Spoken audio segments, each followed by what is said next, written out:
Feliz Navidad.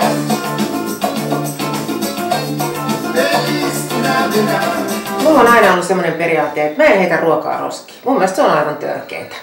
Tänään mä ajattelin tehdä joulun tähteistä lohipiirakkaa.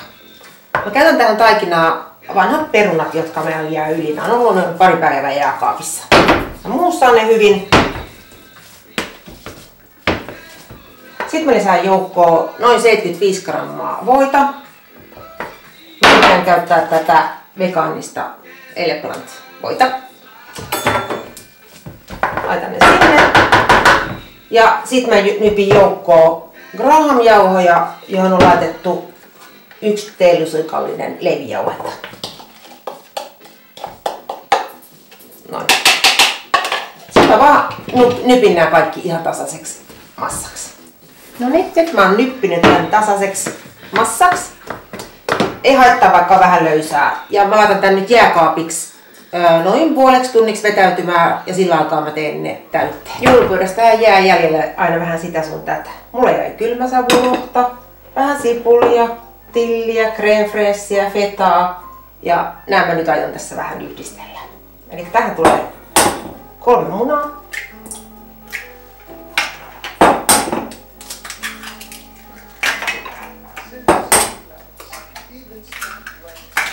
Sitten mä laitan tänne nämä loput crème fraîchit, mitä mulla jäi.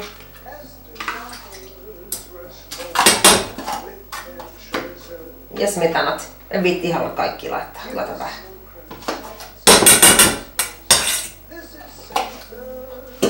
Sitten mä laitan tänne vähän limepippuria.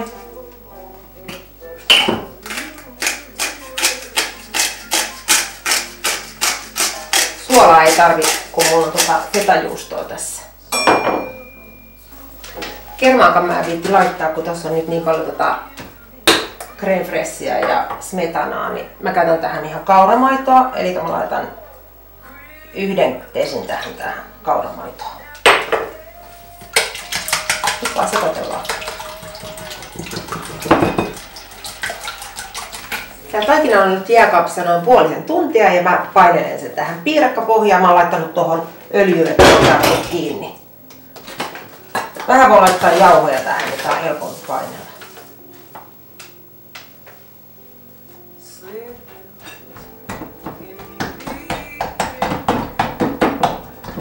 Noin. Ja vähän nostetaan reunoille.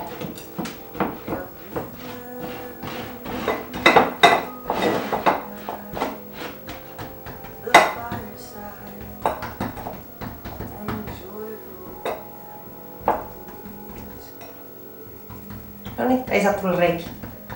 Noniin, nyt se on valmis ja laitan tän uuniin noin 10 minuutiksi.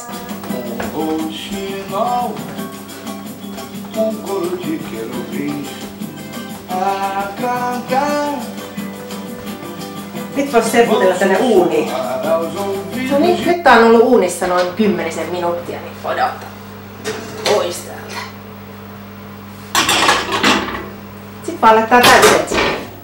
Mä unohdin painella tän haarukan, että hän kohos liikaa, mutta haetaan ne kotoa mitään. Jäi pikkasen sipulia, nää voi laittaa tänne pohjalle. Ois sinne voinut laittaa vähän enemmänkin, mutta noin nyt saa riittää. Sitten mulla on tätä lohta, mä palottelen tän tänne. Sitten pilkotaan tänne tilliä. Ei haittaa tänne, mulla nyt jäi nää joulupöydästä, niin mä laitan tänne. Ei haittaa, vaikka tulee vähän varsia mukaan.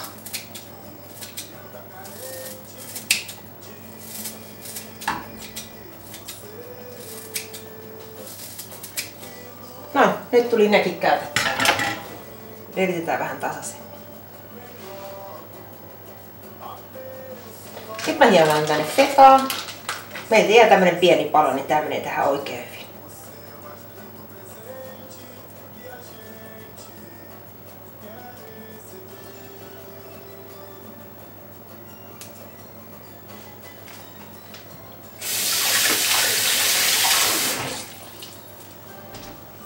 Ja sitten lopuksi tähän kaadetaan päälle tää, missä oli munaa, maitoa, sitten smetanat, mitä muuta jäi yli, niin tää kaadetaan tähän päälle.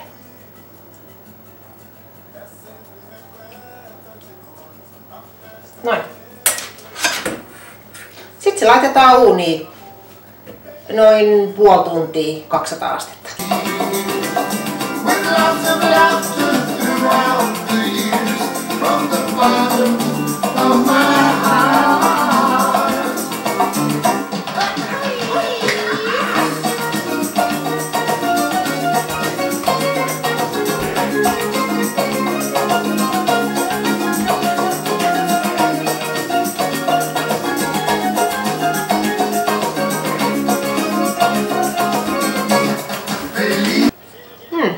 Aika hyvän tuoksunen ja aika hyvän näköinen. Nyt vähän aikaa annetaan odotella ja sit maistellaan.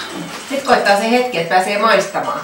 Muruista kun ei koskaan tiedä mitä niistä tulee, kun mä säädän ohjeita vähän sen mukaan mitä mun jääkaapista löytyy. Maistetaan.